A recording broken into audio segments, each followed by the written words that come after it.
Sobat Dunia Donghua, kita berjumpa kembali. Tanpa berlama-lama mari kita lanjutkan ceritanya. Selamat mendengarkan dan selamat berimajinasi. Ning Changjiu mengangkat kepalanya dan memejamkan mata. Wajahnya semakin pucat. Energi spiritualnya berubah menjadi gumpalan asap dan menghilang dari sudut matanya. Ia menyentuh pipinya, menatap darah di sela-sela jarinya, dan tetap diam. Tadi, pandangannya jatuh ke kedalaman menembus kabut, tetapi ia masih tak bisa melihat dasarnya, seolah ada penghalang alami yang membentang luas, menghalangi pandangannya. Dan di balik penghalang itu, seolah ada sesuatu yang tersembunyi yang tak bisa diintip. Ketika ia ingin mengalihkan pandangannya lebih jauh, kegelapan di jurang itu seakan bergolak, dan tiba-tiba menyelimuti pandangannya. Di saat yang sama, matanya langsung terbelalak, dan rohnya seakan meninggalkan tubuhnya dan jatuh ke dalamnya. Ia tak punya pilihan selain segera menutup mata untuk menghentikan intip-intip itu. Setelah beberapa tarikan napas, ia perlahan membuka matanya, dan cahaya itu terkumpul sedikit demi sedikit, lalu kembali ke matanya. Ning Changjiu menyeka darah hingga bersih, perlahan memudarkan semburat merah di pupilnya, lalu bergumam, mungkinkah itu alam iblis? Para praktisi hebat di dunia akan memburu iblis, dan mayat iblis-iblis itu sangat keras kepala dan sulit disingkirkan. Jika dibuang sesuka hati, iblis-iblis baru kemungkinan besar akan berkembang biak. Oleh karena itu, setelah banyak iblis hebat terbunuh, mayat mereka akan diangkut kembali ke sekte dan dikuburkan di tempat-tempat tertentu. Tempat-tempat ini sangat penuh dengan energi iblis dan tidak dapat diakses oleh manusia yang masih hidup. Tempat-tempat ini disebut alam iblis dan terdaftar sebagai area terlarang. Mungkinkah ada ruang seperti itu di bawah puncak tersembunyi? Tetapi jika demikian, mengapa tidak langsung menutup penghalang antara puncak tersembunyi dan ruang di dasar puncak? Seharusnya tidak sulit untuk membuat penghalang antara tempat ini dan pilar naga. Apakah mereka tidak takut orang-orang yang mengasingkan diri di sini akan jatuh? Atau, Ning Changjiu tiba-tiba teringat sesuatu, dan pikirannya menjadi cerah, tetapi wajahnya menunjukkan kekhawatiran yang jarang terjadi. Ia berjongkok dan menyentuh tepi tebing. Jari-jarinya menyentuh batu yang keras dan dingin, seolah sedang mempertimbangkan sesuatu. Setelah sekian lama, ia bangkit, memandang dunia yang seperti jurang di kaki puncak untuk terakhir kalinya, lalu berbalik untuk pergi. Sebelum meninggalkan puncak tersembunyi, samar-samar ia mendengar suara yang jelas, seperti sumpit yang beradu dengan mangkuk porselen. Itu adalah suara embrio pedang yang sedang terbentuk. Dalam waktu setengah bulan, Nancheng berhasil melewati bagian awal dan membentuk prototipe embrio pedang. Bagian selanjutnya adalah bagian yang paling sulit, seperti kehamilan 10 bulan seorang wanita, dan embrio pedang itu jauh lebih ganas daripada bayi. Rasa sakit yang menusuk tubuh terus-menerus. Jika gagal, pria itu akan mati seperti pedang itu. Jika berhasil, pria itu dan pedang itu bisa hidup berdampingan. Tubuh roh pedang Lu Jiajia sungguh diberkati oleh surga. Ia tidak harus menanggung rasa sakit seperti ini, tetapi lebih kuat dan ajaib daripada embrio pedang yang diperolehnya. Semua roh bawaan di dunia ini didasarkan pada kehidupan, tetapi selalu ada pengecualian. Beberapa roh bawaan seperti elemen besi kasar. Setelah ditempa oleh Purple Mansion, mereka berbentuk persis seperti pedang. Roh-roh ini sama dengan tubuh dan tidak dapat dipanggil keluar dari tubuh. Mereka bukanlah roh bawaan dalam arti sebenarnya. Namun, roh pedang memiliki kemampuan kontaminasi terbalik, yang dapat membuat segala sesuatu di dekatnya sekeras dan sedingin pedang. Ini adalah kemampuan yang bahkan embrio pedang yang diperoleh yang dibentuk dengan susah payah pun tidak dapat dimiliki. Ning Changjiu datang ke gua tempat Nancheng menyendiri. Hari ini, pintu gua ditutup, seolah-olah menolak pengunjung. Ning Changjiu menggantungkan plakat giok berhuruf C di pintunya, lalu berbalik dan pergi. Sekarang buah spiritual dan ramuan itu tidak lagi penting baginya, tetapi Nancheng pasti membutuhkannya selanjutnya. Meskipun sebagian besar wall di plakat giok telah dicabut. Tapi aku orang baik dan aku masih menyimpan sebagian. Jika Nancheng benar-benar dapat membentuk embrio pedang yang diperoleh, maka puncak akan lebih memperhatikannya di masa depan, dan aku yakin plakat giok ini juga dapat ditingkatkan. Ketika Ning Changjiu membalikkan formasi terbang kecil dan kembali ke paviliun buku, ia seperti biasa berhenti dan mendengarkan sejenak. Tidak ada pergerakan di sebelah hari ini. Ini hari ketiga tanpa pergerakan. Sepertinya Suster Junior Leroux telah menyerah untuk menaklukkanku. Ning Changjiu berjalan ke koridor tengah perpustakaan. Ia tiba-tiba menyadari bahwa meskipun latihan pedang telah berakhir, masih sedikit orang di perpustakaan hari ini. Akan ada pertemuan uji pedang di lapangan salju setengah bulan sebelum malam tahun baru setiap tahun. Pertemuan uji pedang ini tidak akan berakhir sampai malam. Mereka tidak bisa kembali untuk sementara waktu. Suara lelaki tua Yan Zhou datang dari meja kuno yang panjang. Cahaya yang tersimpan di batu jatuh ke jubahnya, dan tampak berbintik-bintik dari kejauhan. Ning Changjiu berhenti dan berkata, pertemuan uji pedang lapangan salju. Pria tua Yan Zhou jarang menopang dirinya sendiri, menopang meja dengan satu tangan dan memegang buku dengan tangan lainnya. Ia berkata, tidak menarik. Para murid tidak saling bertarung, melainkan saling menunjukkan apa yang telah mereka pelajari. Ini adalah cara untuk mengakhiri tahun kultivasi. Semua orang dengan senang hati menunggu tahun baru, dan ini juga merupakan persiapan untuk pertemuan uji pedang di musim semi. Karena mereka tidak saling bersaing, Ning Changjiu tidak mengkhawatirkan Ning Xiaoling. Lagi pula, gadis kecil ini sangat cerdas dan seharusnya tidak menderita kerugian. Ning Changjiu menatap lelaki tua itu dan bertanya sambil tersenyum, apakah Anda bersemangat hari ini, Pak Tua? Pak Tua Yanzhou mengelus jenggotnya dan tersenyum, setiap hari sebelum tidur, saya selalu merasa dalam hati bahwa jika saya tertidur lelap seperti ini, saya tidak akan bisa bangun keesokan harinya. Tapi entah kenapa, saya bangun seperti biasa setiap hari, hanya saja saya mengantuk, dengan sesekali momen-momen cerah. Ning Changjiu berpikir sejenak dan berkata, air yang bergerak itu mati, tetapi bintang yang bergerak itu abadi. Mungkin tubuh pamanku seperti air mati dan hatinya seperti bintang. Keduanya seperti tarik-menarik. Hati pamanku keras, jadi dia tinggal di dunia selamanya. Pak Tua Yanzhou menatapnya penuh arti dan tersenyum, ini hanya obsesi sesaat, bagaimana bisa dianggap bintang? Ning Changjiu bertanya, obsesi, jilid bawah kitab suci pedang dekrit surgawi. Yanzhou mengangguk dan perlahan melihat sekeliling, yah, aku tahu itu ada di sini, tetapi aku tidak pernah bisa menemukannya. Bagaimana aku bisa menutup mata dengan pikiran yang begitu tersiksa? Ning Changjiu bertanya, mengapa itu bersembunyi di bawah hidungmu? Aku tidak tahu. Yanzhou menggelengkan kepalanya perlahan dan berkata, aku sudah memikirkan pertanyaan ini berkali-kali. Mungkin ini hukuman dan ejekan atas kegagalanku membuka segel tahun itu. Setelah mengatakan ini, dia sepertinya tidak ingin membahasnya lagi. Alis dan matanya yang sedikit bersemangat kembali ditutupi oleh tatapan tua yang berat. Ia terbatuk ringan beberapa kali, mengangkat kelopak matanya, menatap Ning Changjiu, lalu bertanya, apakah kau pernah bertemu seseorang di puncak tersembunyi? Ning Changjiu berkata, jadi, Paman Master tahu. Pak Tua Yanzhou berkata dengan sedih, aku tidak buta. Kau datang dan pergi di bawah hidungku setiap hari. Apa kau benar-benar berpikir bahwa wilayahku serendah Lu Yuanbai itu? Ning Changjiu tersenyum dan menjawab, puncak tersembunyi terlalu besar. Aku telah lama berkelana dan hanya bertemu seorang kultivator dari generasi yang sama. Pak Tua Yanzhou mengangguk dan berkata, lebih baik tidak bertemu mereka. Ada beberapa orang tua yang pemarah. Mereka telah memakan sebagian besar harta karun di rumah harta karun, tetapi mereka telah menerobos wilayah itu seperti kura-kura, dan tidak membuat kemajuan apapun selama beberapa dekade. Ning Changjiu ragu sejenak dan bertanya, lalu apa yang tersembunyi di bawah puncak tersembunyi? Kau pergi ke pusat. Pak Tua Yanzhou mengangkat kepalanya, menatap wajahnya dengan tatapan muram, lalu berkata, jangan pergi ke sana lagi, itu daerah terlarang. Ning Changjiu bertanya dalam hatinya, kalau itu daerah terlarang, kenapa tidak ditutup saja? Yanzhou tidak menjawab, hanya berkata, setelah kau meninggalkan Yujian Tianzong dan turun gunung untuk berkelana, kau bisa lebih banyak berjalan-jalan di Nanzu, terutama tempat terpencil di tengahnya. Kau bisa berjalan-jalan di pinggirannya dan mungkin kau bisa menemukan beberapa peluang. Ning Changjiu bertanya, apa maksudmu? Yanzhou tersenyum dan berkata perlahan, ada 2 pedang, sebuah kitab suci pedang, dan beberapa barang antik di 4 puncak. Semuanya diambil di sana oleh guru. Aku pikir kau beruntung. Jika kau bisa kembali hidup-hidup, kau mungkin bisa mengubah nasibmu. Ning Changjiu bertanya, laut Kiku sempit, istana unguku pucat, dan pembuluh darah spiritualku semakin tersumbat. Apakah benar-benar ada harta di dunia ini yang dapat membantuku? Pak Tua Yanzhou menggelengkan kepalanya dan berkata, penciptaan langit dan bumi itu ajaib. Bagaimana mungkin aku, seorang tua yang terjebak di pedang seumur hidupku, tahu? Ning Changjiu melanjutkan pertanyaannya, dasar puncak Tianku dan tempat terpencil itu ada hubungannya dengan tempat terpencil itu. Pak Tua Yanzhou tidak menjawab langsung, tetapi berkata, selalu ada beberapa hal yang telah kau perjuangkan dengan susah payah, tetapi mereka seperti iga ayam, tidak peduli bagaimana kau melihatnya. Tidak hanya tidak berguna, mereka bahkan mungkin akan mendapat balasan yang besar. Tapi bagaimanapun juga, aku tidak akan pernah membuangnya, dan setelah bencana 500 tahun yang lalu, banyak tempat di dunia secara terang-terangan meninggalkan harta karun tak tertandingi serupa yang bermandikan sifat iblis, seperti tripod besar di dunia tengah. Semua orang melihatnya di sana, tetapi tidak ada yang mengambilnya untuk 500 orang. Ning Changjiu bertanya, apakah kau mengatakan bahwa peninggalan setelah bencana 500 tahun yang lalu disembunyikan di dasar puncak, tetapi tidak dapat digunakan karena berbagai alasan, jadi mereka disembunyikan di dasar puncak? Jawaban Yanzhou kembali tak terduga, 500 tahun, entahlah, mungkin lebih lama.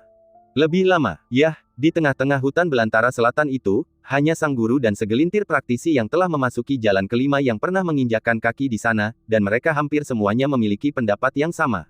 Penatua Yanzhou terdiam, seolah mempertimbangkan apakah ia harus mengatakan ini.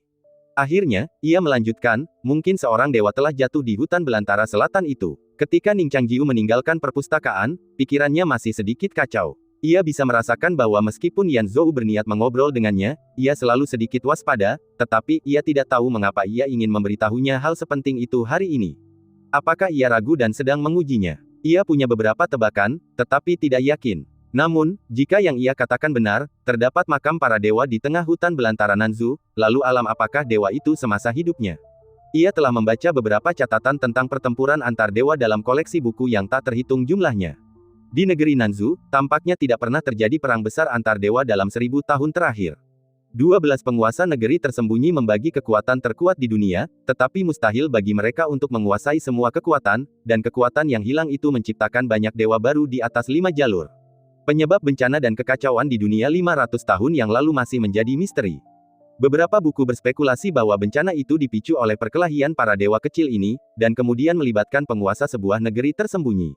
Eksistensi paling misterius dan berkuasa di dunia akhirnya turun tangan. Setelah semua konflik pecah, mereka memicu gelombang dahsyat yang cukup untuk menghancurkan dunia selama beberapa dekade. Para iblis dan dewa langit dan bumi berjatuhan bagai hujan. Gunung dan sungai telah menjadi peti mati bagi mayat para dewa dan iblis. Mayat-mayat itu berserakan di seluruh penjuru negeri, sungguh mengejutkan. Jika demikian, seharusnya tidak mengherankan bahwa ada beberapa tempat di mana para dewa jatuh di hutan belantara selatan yang luas. Tetapi mengapa Yan Zhou mengatakan bahwa reruntuhan itu mungkin telah ada lebih lama? Berapa lama lebih lama? Tetapi setelah bencana itu, catatan sejarah hampir terpecahkan. Apa yang terjadi dalam 1000 tahun terakhir, kecuali para penyintas berstatus sangat tinggi, hanya sedikit orang di dunia yang tahu. Kembali di kamarnya, Ning Changjiu jarang menyeduh teh. Ketika malam tiba, Ning Xiaoling mengetuk pintunya. "Bagaimana harimu?" tanya Ning Changjiu sambil tersenyum. Ning Xiaoling sedikit terkejut dan berkata, "Saudaraku, jadi kau tahu?" Ning Changjiu tersenyum dan berkata, "Apa yang bisa kusembunyikan darimu, Kak?" Ning Xiaoling mengangkat alisnya dan berkata dengan nada tidak puas, "Karena kau sudah tahu, kenapa kau tidak datang menemuiku?" Petik 2. Senyum Ning Changjiu sedikit membeku, lalu ia menjelaskan, "Sebenarnya, aku baru saja melihat adikku belum pulang selarut ini, jadi aku bertanya pada Lu Yuanbai, dan dia memberitahuku." Ning Xiaoling menyilangkan tangan dan mencibir, "Paman Lu juga sedang mengawasi pedang di Sueping hari ini. Bukankah kita kenal Paman Lu? Pantas saja aku tidak bertemu dengannya hari ini." Ning Changjiu berpikir dalam hati, betapa telitinya dia di kehidupan sebelumnya. Apakah otaknya rusak karena latihannya sekarang? Bagaimana mungkin dia membuat kesalahan sekecil itu? "Yah, orang tua di paviliun buku itu yang memberitahuku," kata Ning Changjiu tanpa daya. Ekspresi Ning Xiaoling sedikit berbeda, "Tuan Paman Yan Zhou bisa mengobrol dengan orang lain." Ning Changjiu bertanya, "Kau belum pernah ke paviliun buku, bagaimana kau tahu dia tidak suka bicara?" Ning Xiaoling berkata, "Ku dengar Paman Yan Zhou dari paviliun buku adalah seorang selebritas. Kau tahu, konon setiap tahun, beliau diam-diam memberi nama kepada sang guru. Konon, nama itu adalah murid yang menurutnya paling berpotensi di puncak. Aku tidak tahu siapa tahun ini." Ning Changjiu sedikit mengernyit, lalu menyadari bahwa dirinya hampir menyatu dengan paviliun buku. Ia bisa merasakan buku apa saja yang dibaca semua murid. Tentu saja, ia bisa mengukur bakat dan karakternya melalui buku yang dibaca setiap murid dalam setahun. Ini memang cara yang baik, tapi terlalu merepotkan. Jika ia diizinkan menjadi guru puncak, ia seharusnya tidak terlalu malas untuk menyelidiki orang lain. Siapapun yang memiliki bakat terbaik memiliki potensi terbesar. Sedangkan untuk karakter, ia bisa dibimbing selangkah demi selangkah. Lagi pula, semakin dekat kau dengan merah, semakin merah pula dirimu. Menjadi muridnya ibarat memasuki ruangan penuh anggrek. Sekalipun orang itu jahat, seiring waktu, ia seharusnya bisa mengandalkan pengaruhnya sendiri untuk menghapus keganasannya dan membuatnya sesantai dan setenang dirinya sendiri. Ning Xiaoling berkata dengan misterius, "Paman Master Yan Zhou jarang bicara dengan orang lain. Karena dia sudah memberitahumu, apakah dia sangat mengagumimu?" Ning Changjiu bertanya, "Apa yang akan terjadi jika dia menghargaimu?" Ning Xiaoling berkata, "Kamu akan dilatih sebagai prioritas. Misalnya, 2 tahun lalu, saudara Nan Cheng disukai oleh Paman Master Yan Zhou, jadi puncak mengalokasikan banyak sumber daya untuknya." Ning Changjiu teringat plakat giok bertuliskan C di atasnya, dan menahan keinginan untuk bersendawa. Ia pikir itu memang banyak. Sebagai seorang murid, perlakuannya seharusnya sangat baik. "Baiklah, kalau begitu kamu harus lebih sering pergi ke perpustakaan di masa depan. Mungkin kamu akan dihargai olehnya." Ning Changjiu tersenyum. Ning Xiaoling duduk di tepi tempat tidur dengan terampil, mengayunkan kakinya, mendengus, dan berkata, "Aku tidak akan pergi. Aku tidak bisa membaca. Akan memalukan jika aku pergi." Ning Changjiu tersenyum tipis dan tidak banyak bicara. Jadi, hari ini di pertemuan pedang mendengarkan di lapangan salju, apakah kau membuat semua orang terkesan? Tanya Ning Changjiu. Ning Xiaoling menutupi wajahnya dan berkata, bagaimana mungkin? Xiaoling hanyalah seorang adik perempuan yang baru saja memasuki alam Suan. Tentu saja, dia telah menjadi latar belakang para kakak dan adik senior. Dalam penilaian guru, dia juga yang terakhir. Sayangnya, jika kakak senior datang, dia pasti akan memenangkan kejuaraan. Ning Changjiu masih tersenyum. Ning Xiaoling meliriknya dan melanjutkan, kakak senior, apakah kau berlatih dengan tekun di suatu tempat secara diam-diam akhir-akhir ini? Ning Changjiu tidak bermaksud menyembunyikannya, dan berkata, aku sedang berlatih. Mata Ning Xiaoling sedikit melebar, seolah-olah dia sedikit gembira, dan bertanya dengan cepat, bagaimana? Ning Changjiu menggelengkan kepalanya pelan, aku belum memasuki alam Suan. Ning Xiaoling mengerutkan bibir, memikirkannya, lalu mengeluarkan sebuah kartu giok kecil dari tangannya dan menyerahkannya kepadanya, sambil berkata, kakak senior, ini yang diam-diam ku minta dari guru. Ada sekitar 50 buah spiritual di dalamnya. Bawa saja ke kakek balai pedang untuk diambil. Aku ingin mengambilnya langsung untukmu, tetapi kakak senior bilang kita harus merahasiakannya. Ning Changjiu melirik kartu giok itu, tidak mengambilnya, lalu menggelengkan kepala dan berkata, adik junior, simpanlah. Ning Xiaoling berkata, ini awalnya diberikan kepadamu oleh guru. Ning Changjiu tersenyum lembut dan berkata, tapi kenapa namamu ada di token giok itu? Ning Xiaoling terkejut dan segera mengambil token giok itu. Setelah memeriksanya sebentar, ia bergumam, tidak, Sambil mencari, ia membalik token giok itu dan melihat kata, Ling, di tengahnya, yang sebelumnya tidak ia sadari. Pipi Ning Xiaoling sedikit memerah. Ia mengambil token giok itu ke telapak tangannya dan mendengus dingin, lupakan saja. Keesokan harinya, Ning Changjiu dihentikan oleh Lu Yuanbai dalam perjalanan ke perpustakaan. Kenapa kamu tidak pergi ke arena pedang kemarin? Tanya Lu Yuanbai. Ning Changjiu bertanya, apa yang terjadi di arena pedang kemarin? Lu Yuanbai menatapnya sambil tersenyum, seolah berkata, kenapa kamu masih berpura-pura bodoh padaku? Ning Changjiu memahami ekspresinya dan bertanya, mungkinkah adik perempuanku yang memenangkan kejuaraan? Senyum Lu Yuanbai sedikit membeku, dan ia berkata, bukan begitu. Apa kau tergila-gila hidup dari istrimu? Adik perempuanmu baru menjadi murid lebih dari sebulan, tapi dia sudah berada di peringkat 3 besar dalam pertemuan pedang ini. Ini hampir belum pernah terjadi sebelumnya di puncak Tianku. Sekarang, semua orang khawatir kapan dia akan mendapatkan bintang pedang pertama. Jadi dia yang ketiga. Ning Changjiu tersenyum tipis, sangat senang. Lu Yuanbai melihat senyumnya dan merasa itu palsu, bagaimanapun ia melihatnya. Ia mencibir, tidakkah kau merasa sedikit khawatir ketika melihat adik perempuanmu semakin jauh meninggalkanmu? Senyum Ning Changjiu sedikit memudar, dan ia berkata lembut, adik perempuan mengkhawatirkan hal ini. Lu Yuanbai menghela napas, aduh, tahukah kau kalau reputasimu buruk di puncak? Ning Changjiu menggelengkan kepalanya, aku tidak tahu. Lu Yuanbai berkata, adik perempuanmu terlalu berbakat. Pohon yang tinggi menarik angin, dan dia akan selalu menimbulkan kecemburuan. Tapi Ning Xiaoling adalah adik perempuan mereka dari sekte yang sama, dan dia memiliki Lu Jiajia untuk melindunginya. Kecemburuan yang menumpuk di hati mereka tidak akan ditoleransi oleh orang lain. Kebencian dan dendam hanya bisa dilampiaskan kepadamu, kakak seniorku. Akhir-akhir ini, bahkan seseorang sepertiku yang jarang keluar gunung, aku telah mendengar banyak rumor tentangmu, seperti Xiaoling tidak sabar untuk datang ke kamarmu setiap hari setelah kelas. Sebenarnya, ini bukan tentang belajar membaca, tapi... Ning Changjiu menyela, aku tidak peduli dengan ini. Lu Yuanbai tampak semakin meremehkan, dan berkata, aku tidak peduli apakah kamu di sini atau tidak, bagaimana dengan adik perempuanmu. Dia sering mendengar ini, apa yang akan dia pikirkan. Ning Changjiu terdiam beberapa saat, mengangkat kepalanya, dan berkata dengan tenang, aku tahu. Di pertengahan bulan lunar ke-12, puncak Tianku ditandai dengan turunnya salju paling lebat. Menjelang malam, Ning Xiaoling datang ke kamarnya dengan setumpuk buku seperti biasa. Ning Changjiu duduk dengan tenang. Setelah dia tiba dan duduk, Ning Changjiu tiba-tiba menatap matanya dan berkata dengan sungguh-sungguh, adik perempuan, kita bisa pergi untuk menyalakan bintang pedang. Malam ini, langit seakan runtuh, menerbangkan serpihan batu giok yang tak terhitung jumlahnya. Batu-batu aneh di puncak Tianku menumpuk di salju, membentuk dinding batu giok putih. Pohon-pohon mati di antaranya menjadi pohon giok, dan bunga prem serta bunga teratai salju semakin sunyi dan dingin. Ning Changjiu dan Ning Xiaoling berjalan menuju puncak bersama. Ning Xiaoling mengenakan rok katun dan mantel luar, menghirup udara hangat, dan menggosok-gosokkan tangannya. Ning Changjiu masih mengenakan pakaian putih tipis, tetapi ia membawa kotak kayu di punggungnya, dan ia tidak tahu apa isinya. Salju tebal berhembus seperti bulu angsa. Saudaraku, banyak orang yang memperhatikan kita, kata Ning Xiaoling dengan sedikit khawatir. Ning Changjiu melirik tebing salju di kaki puncak. Orang-orang keluar satu demi satu, memegang payung untuk menangkis salju, dengan payung miring ke atas, memandang melintasi malam ke sosok-sosok di tebing salju, menunjuk dan membicarakan sesuatu. Bagi murid seangkatan, siapa yang bisa menyalakan bintang-bintang tingkat tinggi juga merupakan kompetisi rahasia. Biasanya, setelah satu murid siap menyalakan bintang pedang, murid-murid lain juga senang datang dan menonton.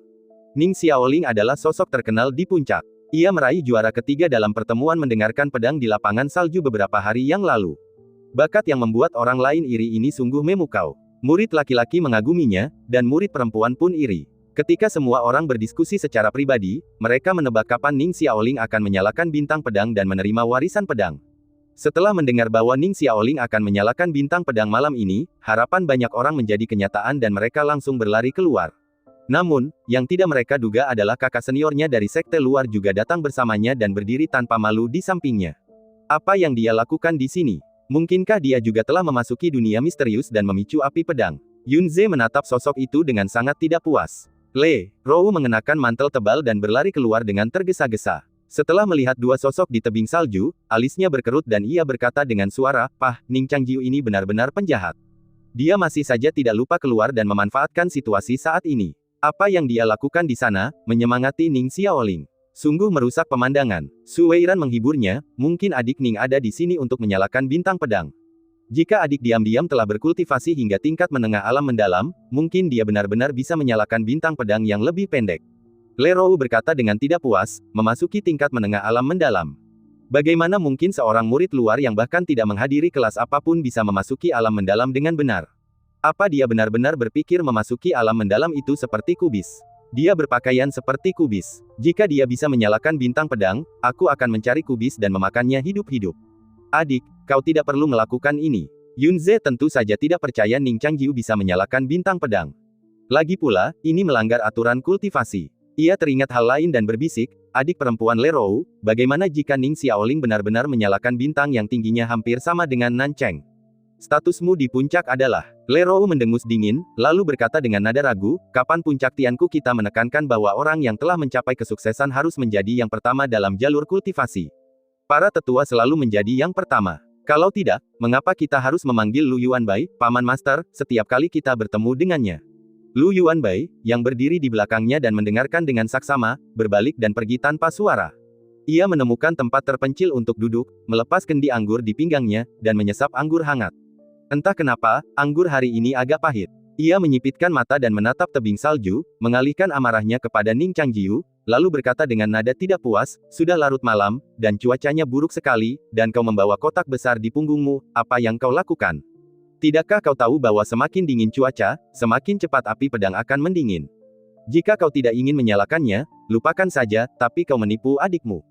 Tak lama kemudian, Lu Jiajia juga muncul dengan pedangnya. Ini adalah salah satu acara penting di puncak Tianku bagi para murid untuk menyalakan bintang pedang dan mendapatkan warisan niat pedang. Sang guru harus mengawasinya jika terjadi sesuatu. Lu Jiajia mencubit pedangnya, membentangkan ruang, dan salju yang turun pun terpotong di luar, dan tidak ada salju yang bisa jatuh ke wilayah pedang. Ia menatap Ning Xiaoling dan Changjiu, lalu bertanya, kalian yakin tidak apa-apa? Ning Xiaoling dan Ning Changjiu mengangguk bersamaan.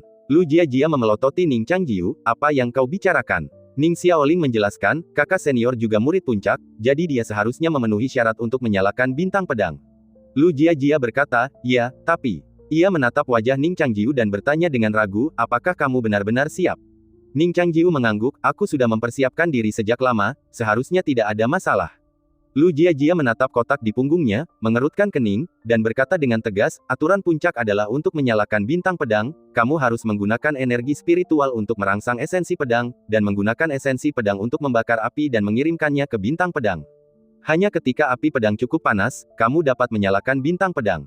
Kamu tidak boleh melakukan apapun yang curang. Ning Changjiu mengangguk, aku telah melihat aturannya, dan aku selalu mematuhinya. Lu Jiajia terdiam beberapa saat, dan berkata, bukalah benda-benda di punggungmu dan biarkan aku melihatnya. Ning Changjiu tidak menyembunyikan apapun, jadi ia mengambil kotak itu dan membukanya di depan Lu Jiajia. Ning Xiaoling tahu apa isinya, jadi ia menutupi wajahnya dan berbalik sebelum kotak itu dibuka. Benar saja, setelah kotak itu dibuka, wajah Lu Jiajia menjadi menarik. Ia menatap kotak itu dengan ekspresi yang berubah dan bertanya, mengapa kau membawa seikat kayu bakar sebanyak ini? Apa kau ingin menggunakan pedang terbangmu untuk mengirimnya satu persatu ke bintang pedang, menumpuknya, lalu membakarnya dengan api pedang? Atau kau ingin membangun tangga untuk memanjat lebih tinggi? Ning Changjiu berpikir sejenak dan berkata, aku sempat berpikir untuk menggunakan pedang terbang untuk mengirimnya ke atas, tetapi permukaan bintang pedang tidak hanya halus dan sulit untuk membakar kayu bakar, tetapi udara di sekitarnya juga relatif tipis. Bahkan jika kau ingin membakar tumpukan kayu bakar di atasnya, itu tidak mudah. Untuk yang terakhir, itu juga ide yang bagus, tetapi agak merepotkan. Para murid di bawah tebing salju juga melihat pemandangan ini dari jauh dan berdiskusi dengan suara rendah. Apa isi kotak itu? Sepertinya tumpukan kayu bakar. Murid bermata tajam itu berkata dengan tak percaya, dia ingin membuat api unggun dan menari mengelilinginya untuk melakukan ritual. Siapa tahu, dasar orang desa. Aku sudah melebih-lebihkannya sebelumnya. Lu Jiajia mendengarkannya berbicara perlahan, dan melihat kembali kotak itu untuk memastikan bahwa itu memang kayu bakar biasa. Dada Lu Jiajia berdegup kencang. Setelah tenang, ia mendengus dingin dan berkata, lakukan apapun yang kau mau. Aku tidak peduli padamu, tapi jika terlalu memalukan, aku khawatir aku harus membawamu ke puncak terluar. Ia tidak memberi Ning Changjiu kesempatan untuk berbicara lagi untuk marah padanya, dan langsung berkata, siapa di antara kalian yang akan pergi duluan? Ning Xiaoling maju selangkah dan menawarkan diri, guru, aku akan pergi duluan. Lu Jiajia menatapnya dengan lega dan berkata lembut, Xiaoling, kau terlalu cepat menembusnya, jadi mau tak mau fondasimu tidak kokoh. Mengirimkan api pedang ke bintang pedang menguras banyak energi spiritual. Jika kau tidak mampu menahannya, jangan dipaksakan. Tidak ada gunanya beristirahat selama beberapa bulan jika tubuhmu terluka. Tuan, Xiaoling tahu batasnya. Ning Xiaoling memberi hormat dengan hormat, lalu melepaskan pedang dari pinggangnya dan menghunusnya perlahan. Di tengah suara gesekan antara pedang dan sarungnya, gadis itu berbalik dan melangkah maju. Percakapan di bawah tebing salju perlahan mereda. Le Rou mengepalkan tinjunya dan menatap punggung Ning Xiaoling dengan gugup. Ia berharap Ning Xiaoling tidak tahu apa-apa tentang dunia dan memilih bintang yang sangat tinggi, lalu gagal. Ia juga berharap Ning Xiaoling tidak memilih bintang yang terlalu tinggi. Jika ia cukup beruntung untuk menyalakannya, posisinya di hati sang guru akan benar-benar hilang. Kakak, apakah kau siap? Ning Xiaoling menoleh dan menatapnya dengan gugup. Ning Changjiu berkata, pilih saja yang kau suka. Ning Xiaoling mengangguk penuh semangat. Ia mengangkat pedang di tangannya, dan ujung pedang itu bergerak perlahan seperti kompas, seolah-olah sedang membidik sesuatu. Tangan Lu Jiajia yang memegang pedang di lengan bajunya mengerahkan sedikit tenaga. Ia menatap arah yang ditunjukkan oleh ujung pedang Ning Xiaoling dengan ragu. Meskipun ada perbedaan ketinggian bintang pedang, tidak banyak perbedaan dalam pewarisan makna pedang. Menyalakan bintang yang lebih tinggi seringkali hanya simbol bakat dan ranah. Saat ini, Ning Xiaoling baru berada di alam misterius, dan ujung pedangnya menunjuk ke sebuah bintang pedang yang samar-samar berada di luar jangkauan negeri dongeng. Xiaoling, jangan bertindak gegabah. Kau sedang membakar bintang itu dengan api pedang. Sekalipun kau menyalakannya, kau tetap akan diserang jika kau tidak bisa mengalahkan pelindung pedang yang dipancarkan oleh bintang pedang itu, Lu Jiajia mengingatkan. Ning Xiaoling menatap bintang itu, seperti menatap permen manisan kesukaannya di jalan saat ia masih kecil. Itu dia, kata Ning Xiaoling lembut. Ia memegang pedang itu dengan mantap. Lautan ki di tubuhnya bergolak seperti gunung berapi yang menelan lava, dan jantungnya berdenyut kencang. Api tiba-tiba menyala di poros tengah pedang. Itu adalah garis api yang panas dan berliku-liku. Setelah menyala, api itu melesat dengan kecepatan tinggi, langsung melewati ujung pedang, melesat ke angin dan salju dengan kecepatan lebih tinggi, dan melesat lurus ke tempat yang sangat tinggi. Semua orang melihat ke arah yang ditunjukkan oleh garis api itu, dan mereka semua terkejut. Bintang pedang itu tergantung sangat tinggi, dan tidak terlalu besar. Bahkan jika dinyalakan, diperkirakan tidak akan mendapatkan banyak warisan makna pedang. Itu jelas merupakan pekerjaan yang tidak dihargai, tetapi banyak orang segera mengerti bahwa Ning Xiaoling sama sekali tidak peduli dengan warisan makna pedang. Dia hanya ingin memilih bintang yang tidak berani dipilih atau tidak mau dipilih oleh orang lain.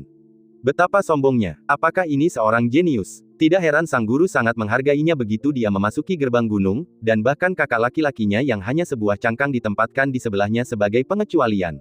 Sayangnya, jika bukan karena kakak laki-lakinya yang menunda latihannya setiap hari, wilayah junior Sister Xiaoling akan lebih kokoh dan dapat diandalkan sekarang. Dalam angin kencang dan salju, garis api dengan cepat mengurangi suhu. Malam bersalju tebal adalah waktu yang paling sulit untuk menyalakan bintang pedang.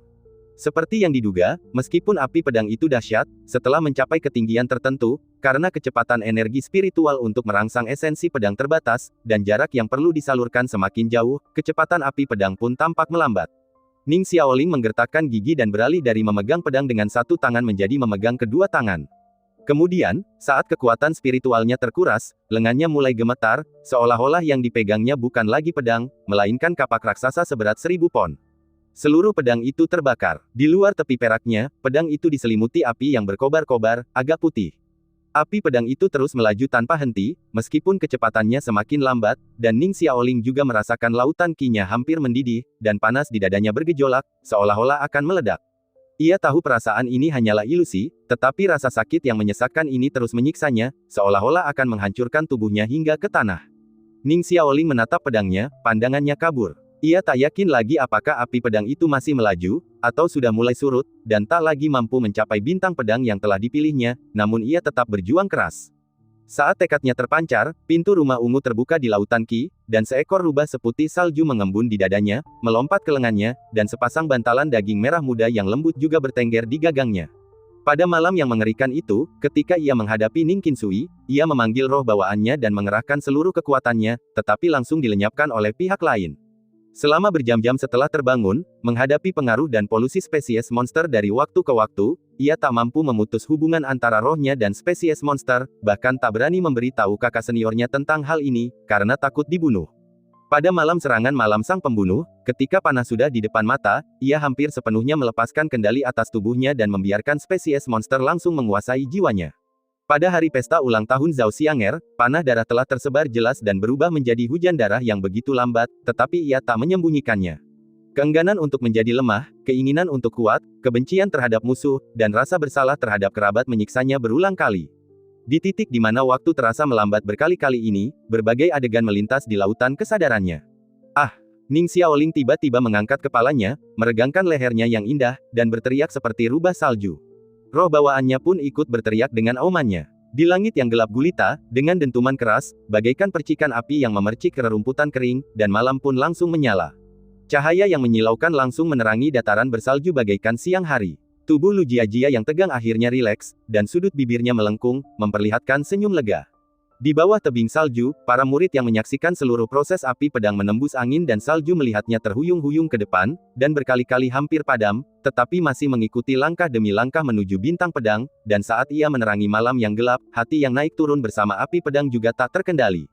Banyak murid laki-laki telah menghunus pedang mereka dan meneriakkan nama adik perempuan junior itu. Bahkan Le Rou, yang selalu memusuhinya, mengendurkan tinjunya yang terkepal setelah melihat pemandangan ini.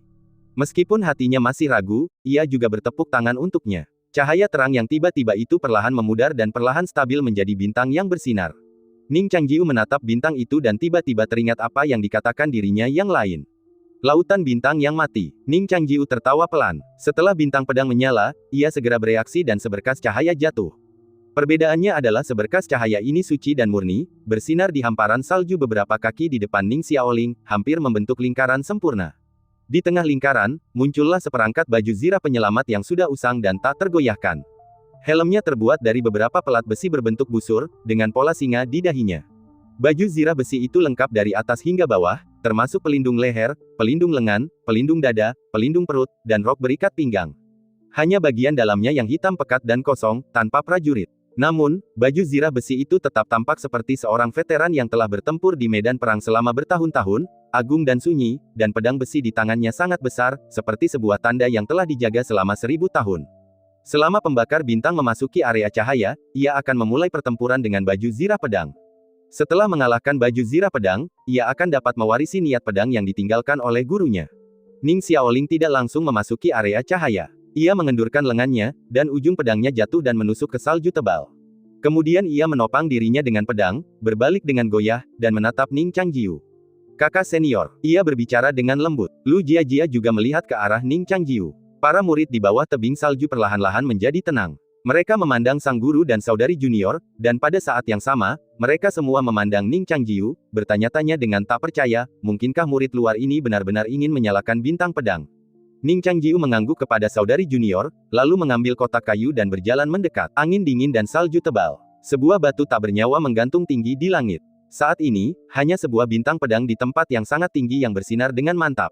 Itu adalah batu yang dinyalakan Ning Xiaoling sebelumnya. Gadis itu memegang pedang, sepatu kainnya setengah terbenam di salju. Ia memperhatikan Ning Changjiu berjalan melewatinya dan mengepalkan tangannya dengan gugup. Lu Jiajia memandangi baju zirah pedang kuno yang tergenggam di domain cahaya dan mengingatkannya, Xiaoling, domain cahaya ini hanya akan bertahan untuk waktu yang terbatas. Jangan menundanya terlalu lama. Ning Xiaoling menatap kakak seniornya dan setuju, saya mengerti, guru.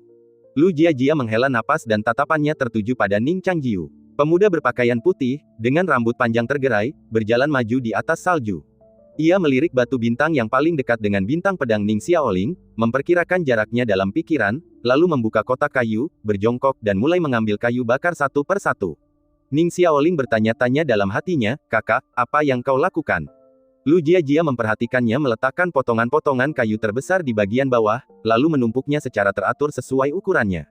Agar terbakar lebih baik, bagian tengah tumpukan digantung. Setelah Ning Changjiu selesai melakukannya, ia berbalik dan menatap Lu Jiajia, lalu berkata, guru, bisakah Anda meminjamkan saya tusuk rambut Anda? Lu Jiajia mengerutkan kening, apa yang Anda katakan? Ning Changjiu mengulanginya dengan serius, guru, tolong pinjamkan saya tusuk rambut Anda. Lu Jiajia memastikan bahwa ia tidak salah dengar dan bertanya, untuk apa Anda menginginkan tusuk rambut ini? Mungkinkah? Lu Jiajia biasanya mengenakan pakaian pedang tanpa noda, kerah hitam, cincin dan liontin di pinggangnya, mahkota giok dan tusuk rambut perak untuk mengikat rambutnya, serta pedang sederhana yang terkenal. Sosok Bak Peri ini anggun dan dingin, yang merupakan gambaran guru puncak di benak para murid. Namun, hanya sedikit orang yang tahu bahwa tusuk rambutnya juga merupakan salah satu pedang terbangnya. Tusuk rambut itu ditempa dengan perak yang dicampur dengan logam lain. Tusuk rambut itu lentur dan keras. Jika pedang abadi Minglan tidak ada di sisinya, tusuk rambut perak ini juga bisa digunakan sebagai pedang terbang, tetapi terlalu kecil untuk dikendalikan dengan presisi. Karena beratnya, daya mematikannya juga kurang, jadi dia hanya bisa menggunakan trik secara diam-diam. Lu Jiajia berkata, tusuk rambut perak ini lebih kecil dan lebih ringan daripada pedang biasa. Bahkan orang dengan kekuatan spiritual rendah pun dapat mengendalikannya hingga mencapai bintang pedang. Namun, meskipun begitu, api pedang yang dipicu oleh ukuran tusuk rambut perak ini jelas tidak cukup untuk menyalakan bintang pedang. Jika kau ingin menggunakan trik seperti ini, lupakan saja. Ning Changjiu berkata dengan keras kepala, bukan begitu. Aku mohon guru untuk meminjamkan tusuk rambut ini. Lu Jiajia bertanya, bukankah kau mengaku sudah siap? Ning Changjiu menatapnya dalam diam, seolah mengatakan bahwa ini juga salah satu persiapanku. Lu Jiajia mendengus dingin, berpikir jika kau benar-benar berani gagal mencapai bintang, maka jangan harap tahun baru yang baik tahun ini. Baiklah, Lu Jiajia ragu sejenak, tetapi tetap mengulurkan tangannya. Lengan jubahnya melorot, memperlihatkan pergelangan tangannya yang putih mulus. Ia mengumpulkan rambut panjangnya bagaikan tumpukan awan, memegang mahkota giok dengan satu tangan, dan dengan lembut mencabut jepit rambut perak dengan tangan lainnya. Jepit rambut itu menyelip di antara sanggul hitamnya. Setelah melepaskan tangannya yang memegang rambut panjangnya, kuncir kudanya yang tinggi terurai, dan rambut hitamnya tergerai di bahu dan punggungnya. Dengan satu putaran pergelangan tangannya, jepit rambut giok itu terlepas dari tangannya bagai pedang terbang kecil, melayang 1 inci di depan alis Ning Changjiu. Ning Changjiu mengangkat tangannya dan menerima jepit rambut perak itu tanpa mengubah ekspresinya, lalu mengucapkan terima kasih dengan hormat. Pemandangan ini terpancar di mata para murid di bawah tebing salju, dan mereka tiba-tiba mendidih. Banyak murid laki-laki yang jantungnya berdebar kencang ketika melihat rambut sang guru yang dingin dan indah itu berjatuhan seperti air terjun. Seorang murid berkata dengan percaya diri, siapa yang berani mengatakan bahwa saudara muda Changjiu tidak berguna? Bukankah ini sebuah kontribusi yang luar biasa? Ya, kakak senior benar. Sebelum murid laki-laki lain sempat menyetujui, mereka mendengar suara patah. Murid yang bersemangat itu gemetar, lalu dengan cepat meraih pergelangan tangan guru, menjerit kesakitan, dan melihat tanda merah di telapak tangannya. Guru, saya salah. Murid-murid lain terdiam, hanya berani tertawa diam-diam, lalu mendesah bahwa guru benar-benar kecantikan yang tak tertandingi. Ketika Lerou melihat guru mengurai rambut panjangnya, tanpa sadar ia memegangi dadanya dengan kedua tangan, dan emosinya begitu bergejolak hingga air mata menggenang di matanya. Dalam hatinya, ia selalu berharap guru dapat memasuki alam Ziting, menjadi guru puncak yang sah, lalu menaklukkan 4 puncak dengan pedang, mengambil alih warisan guru sekte, dan menjadi peri pedang wanita yang tak tertandingi di dunia. Harapan ini bahkan lebih besar daripada harapan untuk menembus alam Ziting. Pada saat ini, ketika Ning Changjiu berbalik dan menggunakan energi spiritualnya untuk mengendalikan tusuk rambut perak dan membidik bintang pedang, semua orang perlahan tersadar dan ingat bahwa protagonis saat ini adalah murid sekte luar.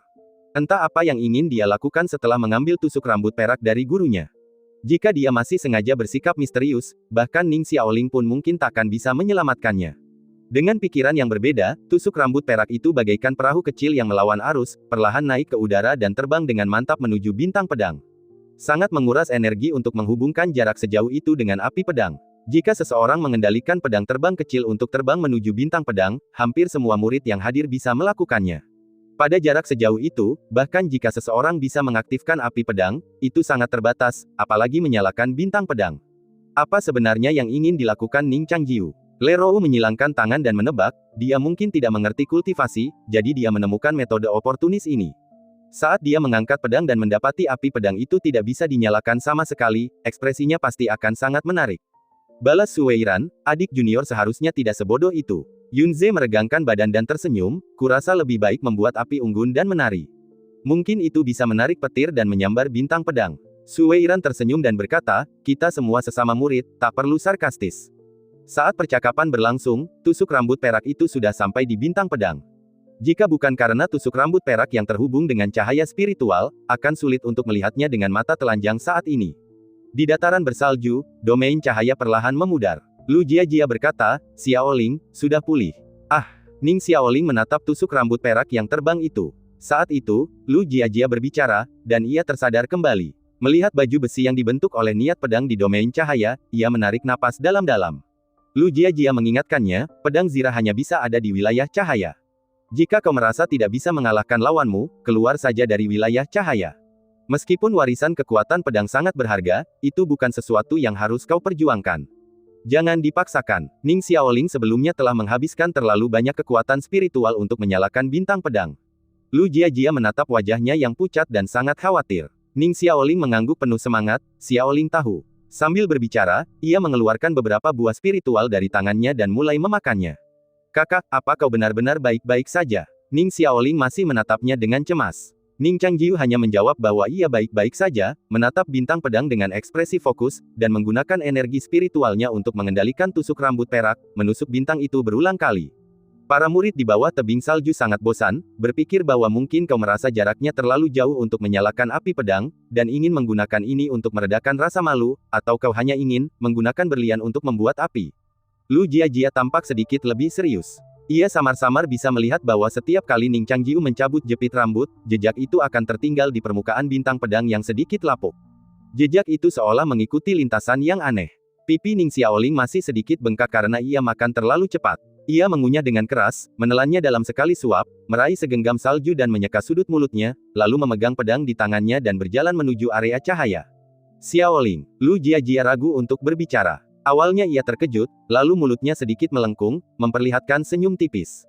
Di area cahaya, pertempuran berakhir dengan sangat cepat. Setelah Ning Xiaoling memasuki area cahaya, kekuatan spiritualnya langsung terstimulasi, tubuhnya melompat lincah seperti rubah salju, dan pedang di tangannya juga memancarkan cahayanya kembali. Ketika Jianjia mengangkat pedang besinya seperti memegang sebuah token, sosok Ning Xiaoling bagaikan segenggam kepingan salju yang meledak, menari-nari cepat tertiup angin. Pedang di tangannya juga mengeluarkan rentetan api. Dalam beberapa gerakan cepat, baju zirah pedang itu hanya menebas satu pedang, sementara Ning Xiaoling telah menebas puluhan pedang di sisinya.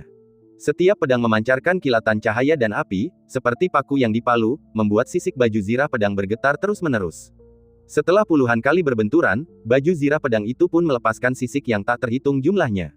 Setelah beberapa kali berbenturan secepat kilat, tubuh Ning Xiaoling tiba-tiba berhenti, menekuk lutut dan mengerahkan tenaga, lalu melompat tinggi, menyalakan api dengan pedangnya, dan mengayunkan pedang ke celah di antara balok-balok baju zirah pedang dengan postur memenggal kepala.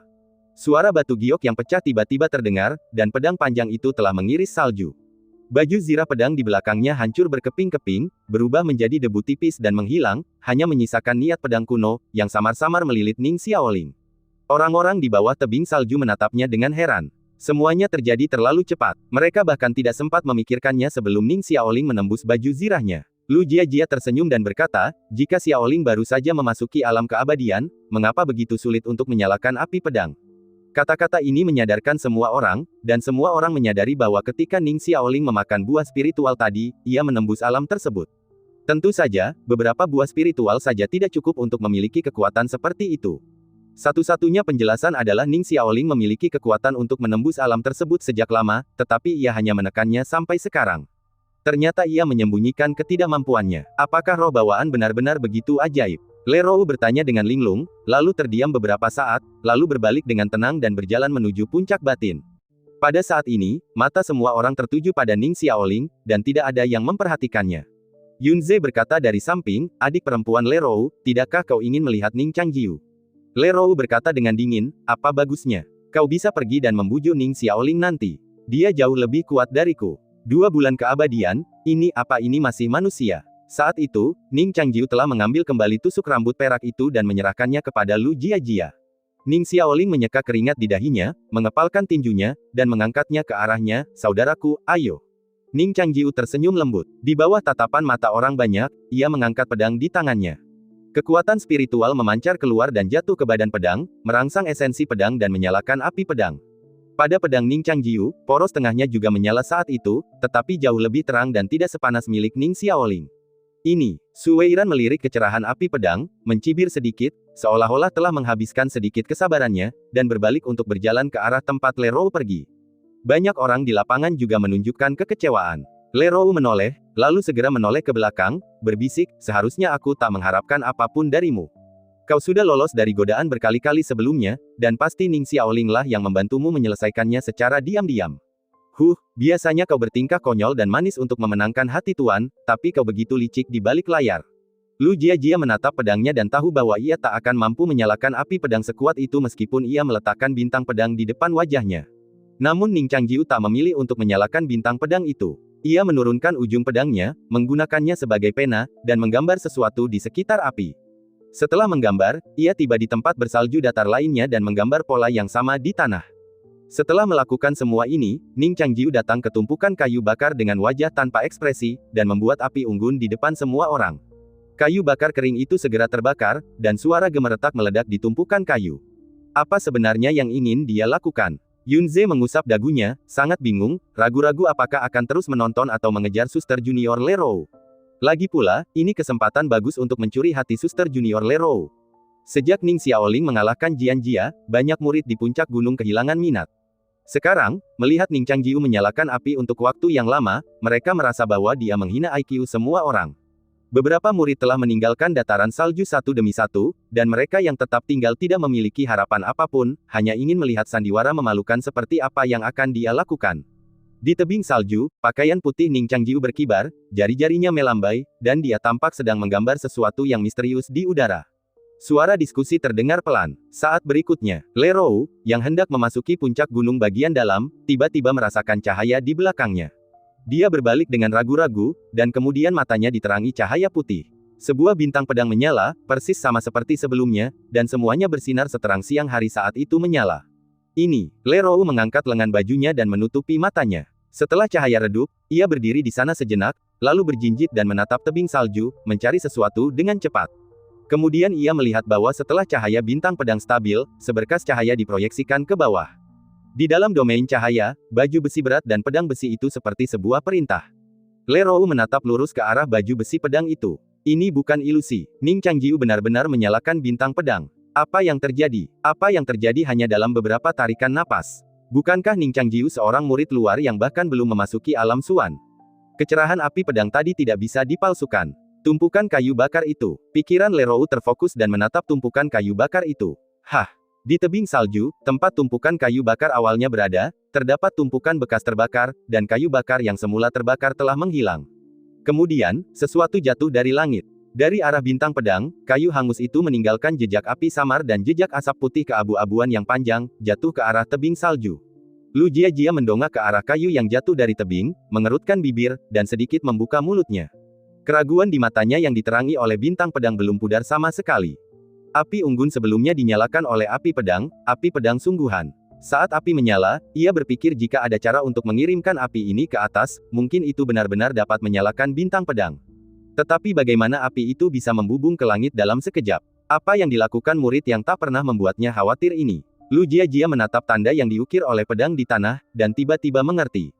Formasi, tanya Lu Jiajia. Ning Changjiu mengangguk, araai langit terbang kecil. Ia menggunakan jepit rambut perak untuk mengukir araai langit terbang kecil pada bintang pedang, lalu menggambar araai terbalik yang sama di tebing salju. Setelah formasi diaktifkan, kedua formasi yang terekam dari jarak jauh bergetar pada frekuensi yang sama, membuka saluran ruang dalam waktu yang sangat singkat, dan mengirimkan api unggun ke bintang pedang dengan kecepatan yang hampir super jauh. Api pedang adalah anak panah, dan alam adalah busur. Alam Ning Changjiu tidak cukup, sehingga sulit baginya untuk menembakkan anak panah ke langit.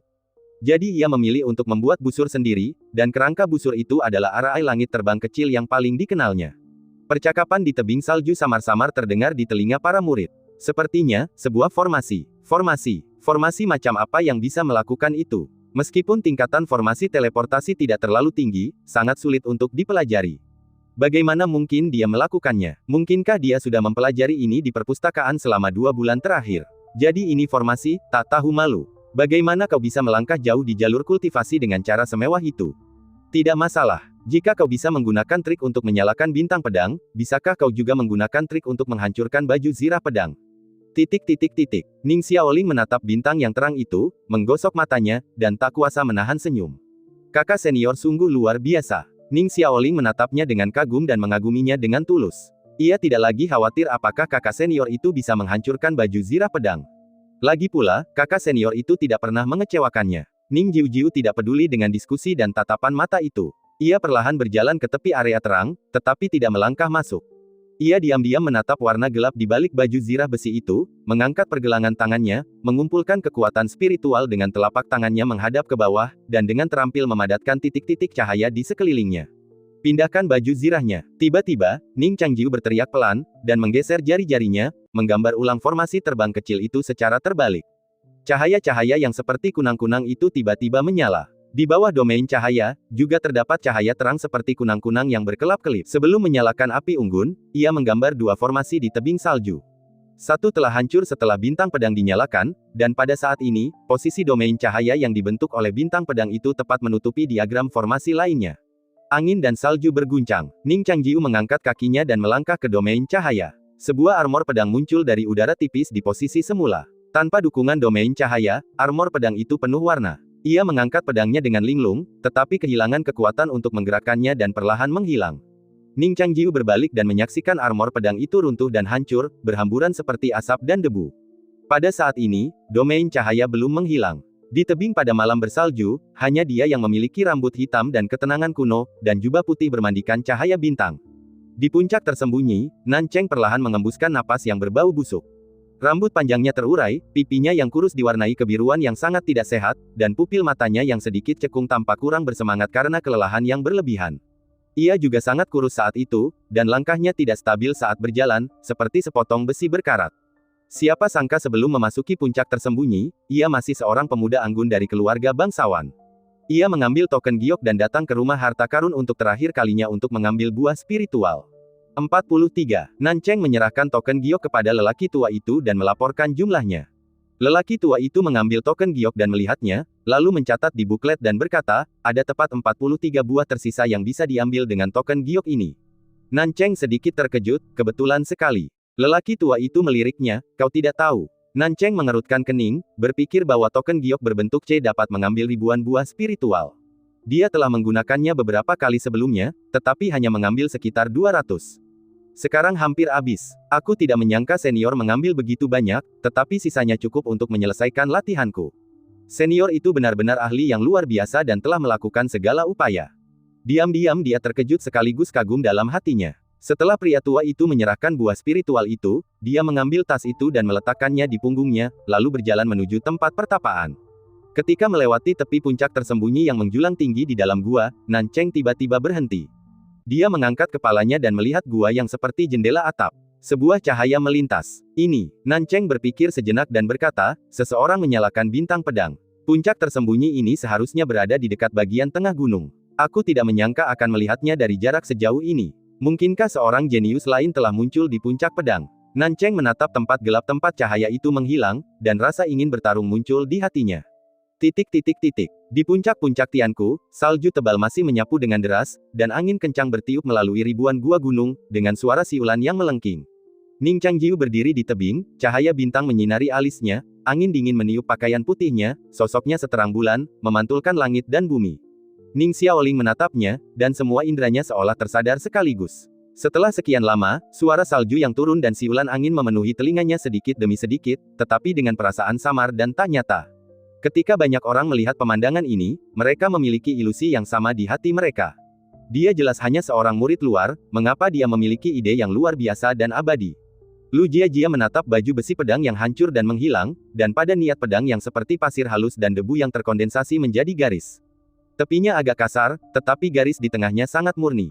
Itu berputar di sekitar tubuh Ning Changjiu, seperti naga bumi kecil. Lu Jiajia mengangkat pergelangan tangannya sedikit, dan gerakan pedangnya naik turun tanpa suara. Domain pedang ditarik, dan badai salju kembali berhembus ke area ini. Lumayan, Lu Jiajia memuji dengan ringan, dan berkata, hanya sedikit oportunis.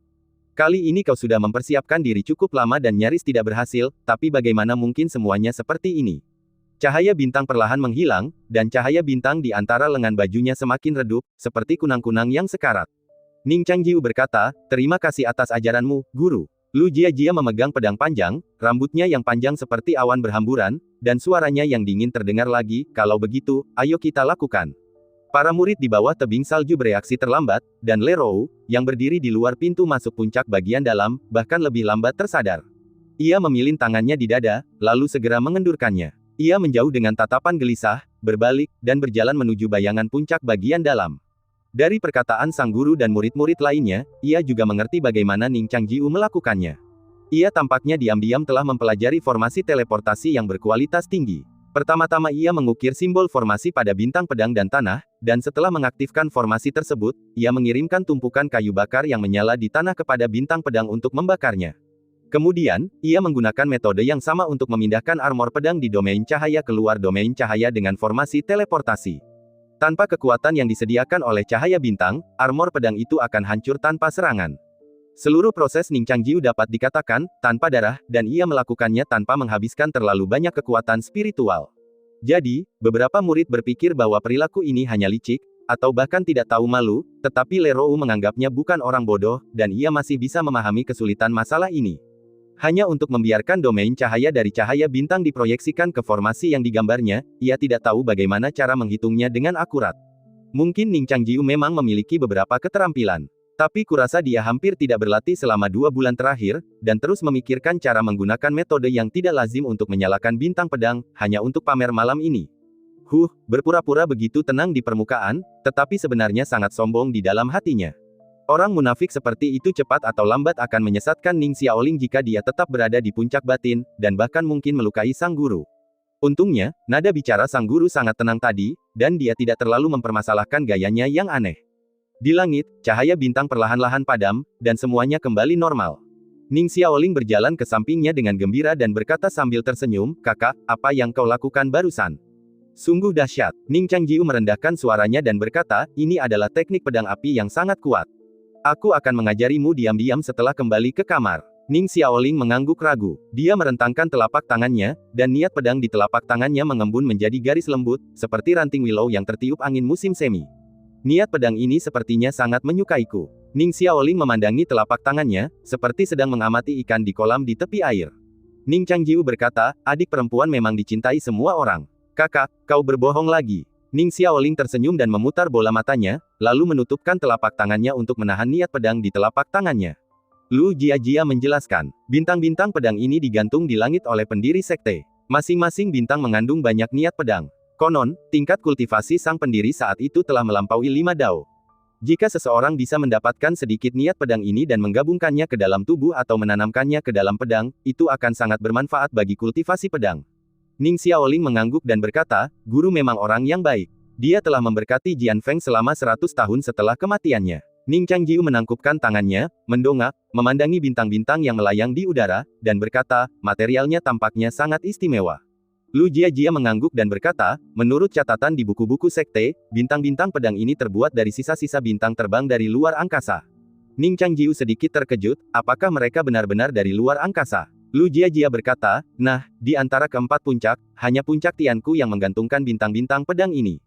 Dia tampaknya tidak ingin menjelaskan terlalu banyak tentang ini. Tiba-tiba, dia berbalik dan menatap para murid yang masih memperhatikan mereka di bawah tebing salju, dan berkata, bintang-bintang yang terbakar sudah berakhir kali ini. Kalian semua harus kembali. Jangan terlambat untuk kelas pagi besok. Para murid di bawah tebing salju menenangkan keterkejutan mereka dan membungkuk satu persatu untuk pergi. Ning Changjiu berkata, murid itu juga akan pergi. Lu Jiajia berkata dengan lembut, tunggu sebentar. Ning Changjiu bertanya, guru, apakah ada hal lain? Lu Jiajia bertanya, di mana Anda mempelajari formasi terbang kecil itu? Ning Changjiu berkata, aku melihatnya di sebuah buku di paviliun. Aku merasa sangat menarik, jadi aku mempelajarinya. Lu Jiajia bertanya lagi, lalu apa alammu yang sebenarnya sekarang? Ning Changjiu berkata, aku belum memasuki alam Suan. Mata Lu Jiajia sedikit bergetar, dan ekspresinya sedikit kesal, lalu berkata, masih ingin berbohong padaku. Ning Changjiu berkata dengan tulus, jika aku telah memasuki alam Suan, aku tidak perlu bersusah payah. Alamku saat ini memang tidak cukup untuk menerangi bintang itu. Lu Jiajia mengangguk, tanpa bertanya lebih lanjut, dan berkata dengan lembut, apa rencanamu untuk malam tahun baru? Selama setengah bulan malam tahun baru setiap tahun, sebagian besar murid akan turun gunung dan pulang untuk mengunjungi keluarga mereka. Ning Changjiu bertanya, apa rencanamu? Lu Jiajia berkata, ketika aku mengikuti guruku ke gunung, keluargaku mengira aku sudah mati. Sekarang sudah hampir 20 tahun, dan dunia ini telah lenyap. Tidak ada yang perlu disayangi dari hubungan keluarga, jadi tentu saja aku akan tetap tinggal di gunung. Ning Changjiu berkata, bukankah para tetua masih hidup menyendiri di pegunungan? Mengapa guru puncak perlu menjaga gunung sendiri? Bahkan jika kau tidak kembali ke kampung halamanmu, kau harus lebih sering ke sana. Lu Jiajia mengangguk dan berkata, meskipun begitu, apa sih kesenangan di dunia ini? Festival Lentera di malam tahun baru memang indah, tetapi kicauan burung, tarian burung layang-layang, dan bunga-bunga yang berkilauan akan membuatmu lelah setelah beberapa saat.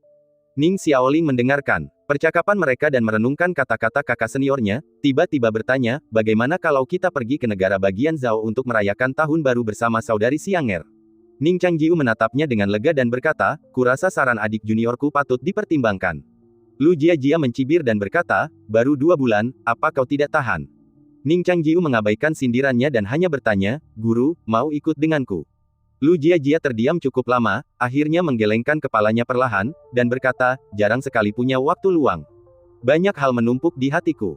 Hati pedangku tertutup debu. Lagi pula, ini bukan solusi. Aku ingin menyendiri di Aula Master Puncak selama sebulan. Jika kau pergi menemui Nona Zhao bersama-sama, tolong sampaikan salamku padanya. Ning Xiaoling berbisik, guru, apa kau benar-benar tidak mau ikut dengan kami? Tidak, aku akan berlatih sendiri di gunung. Lu Jiajia menggelengkan kepalanya pelan dan berjalan sendirian di tengah malam bersalju. Malam sudah larut dan berkabut. Di balik tebing-tebing yang tak terhitung jumlahnya, Aula Master Puncak bagaikan bangunan batu giok putih, dengan dinding es yang menjulang dari salju. Dari kejauhan, tampak seperti istana bulan, tetapi jika dilihat lebih dekat, bangunan itu tampak hikmat dan kuno, dengan bayangan samar berbintik-bintik di dinding. Lu Jiajia berhenti di gerbang Aula Master Puncak. Mereka yang bisa memasuki Aula Master Puncak 4 puncak semuanya adalah praktisi hebat di atas pengadilan ungu, tetapi ia adalah yang terendah dalam sejarah. Master Puncak sebelumnya memiliki harapan tinggi padanya dan menganggapnya sebagai masa depan Puncak Tianku, tetapi secerah apapun masa depan itu tak dapat berubah menjadi musim semi saat ini. Musim dingin yang dingin belum berlalu, dan salju tebal belum menembus halaman dan berubah menjadi bunga-bunga yang berterbangan. Ia berdiri di depan Aula Master Puncak, menghela napas panjang, lalu berjalan masuk dengan tenang. Tirai-tirainya seperti kain kasa es, dan cahaya redup lampu menyinari kain kasa di pakaian pedangnya yang seputih salju.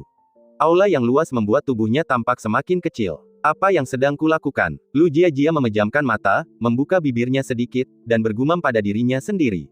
Dalam 2 bulan terakhir, kultivasinya hampir tidak meningkat sedikit pun. Apakah ia mengajar murid-muridnya secara langsung karena ia menghargai mereka, atau ia sengaja menghindari kultivasi karena tidak dapat menerima dirinya sendiri saat ini?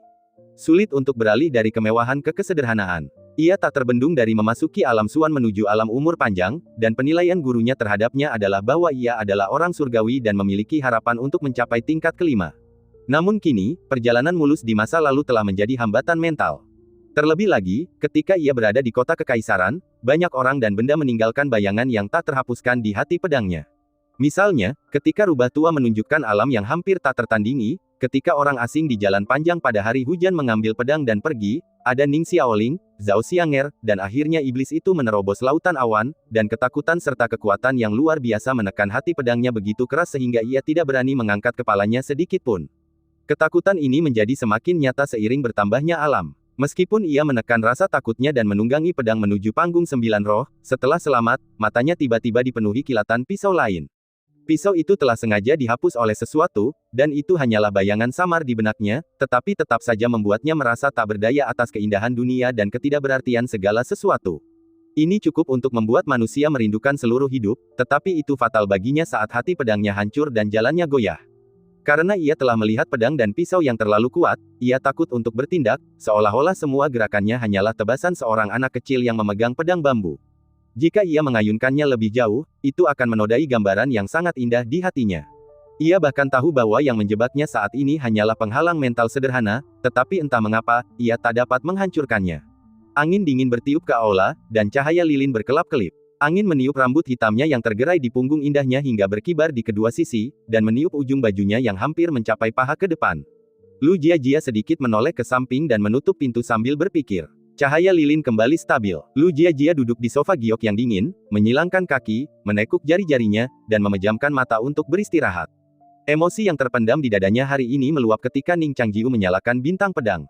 Ia tahu betul bahwa kondisi fisik Ning Changjiu jauh lebih buruk daripada dirinya saat ini, tetapi meskipun begitu, ia tetap melakukan sesuatu yang hampir mustahil. Apa yang ia tunggu dan apa yang ia lakukan? Mengapa ia bahkan tidak memiliki keberanian untuk menghadapi iblis dalam dirinya dengan tenang? Betapa tidak pantasnya menjadi seorang guru. Ia memejamkan mata, pikirannya sedikit mencelos, dan ia pun termenung. Di puncak Tianku, bintang pedang telah lama padam setelah baju zirah pedangnya hancur, tetapi di dalam hati Lu Jiajia, secercah cahaya perlahan menyala, dan kemudian semakin banyak cahaya yang menyala di tubuhnya. Itulah hati pedangnya yang perlahan runtuh dalam 2 bulan terakhir. Untuk pertama kalinya, ia mulai mencoba menyatukannya. 3 hari kemudian, malam tahun baru semakin dekat, kelas pagi ditiadakan, ladang pedang sepi, dan jumlah murid di antara puncak-puncak yang sunyi perlahan berkurang, hanya menyisakan salju yang tertiup angin. Ning Changjiu dan Ning Xiaoling mengucapkan selamat tinggal kepada Lu Jiajia bersama-sama, dan berjalan menuruni jalan setapak di puncak Tianku. Di luar tirai persik, perahu peri melayang di udara, dan beberapa tetua berada di luar untuk membimbing dan melindungi para murid dalam perjalanan pulang. Kapal yang besar sekali, Ning Xiaoling mendesah sambil memandangi perahu yang mengapung itu. Ning Changjiu berkata, itu perahu awan. Pedang terbang biasa terlalu sempit dan tidak aman untuk diinjak, dan tidak dapat menampung banyak orang. Ketika seorang abadi sejati bepergian, mereka memiliki harta pribadi seperti tandu biru putih milik Lu Jiajia, atau menaiki perahu peri seperti ini. Ning Xiaoling berseru, sekte kita sungguh mengesankan. Ning Changjiu tersenyum dan berkata, tentu saja, kami punya pedang peri dan kapal peri, sungguh murah hati. Ning Xiaoling tidak mendengar dengan jelas, dan bertanya, hah? Pedang apa yang kau katakan, kakak senior? Ning Changjiu tidak menjawab, melainkan tersenyum dan menarik Ning Xiaoling ke atas perahu awan. Juru mudi perahu itu terbungkus mantel bulu tebal dan tertidur lelap. Ketika ia mengamati lebih dekat, ternyata itu adalah Lu Yuanbai. Paman Lu. Ning Changjiu sedikit terkejut dan tersenyum, kebetulan sekali. Lu Yuanbai juga terkejut, lalu menatap gadis kecil yang mengikutinya, dan berkata sambil tersenyum, Nona Xiaoling sungguh langka. Dia menduduki peringkat ketiga di lapangan salju mendengarkan pedang, sungguh menakjubkan. Beberapa hari yang lalu, dia menerobos alam dengan bintang-bintang, yang membuat seluruh penonton terkesima. Adikmu Lerou sangat marah sampai telinganya memerah. Dia sungguh luar biasa. Ning Xiaoling berkata dengan sopan, terima kasih atas pujiannya, Paman. Mendengar ini, Lu Yuanbai tersenyum semakin gembira dan berkata, mau kemana? Kakak-kakak pulang untuk tahun baru. Ning Xiaoling berkata, ke Zhao Gohuang. Ning Changjiu menyela, ayo kita ke kota Linhe dulu. Ah! Kota Linhe. Ning Xiaoling tertegun, lalu teringat bahwa di sanalah mereka dulu tinggal bersama Ning Qinsui. Kakak senior pasti tidak menginginkan uang pribadi Ning Qinsui, kan? Ning Xiaoling menghela napas dan berkata, kalau begitu aku akan mendengarkan kakak senior. Dan cerita pun berakhir, nantikan cerita selanjutnya. Terima kasih telah mendengar.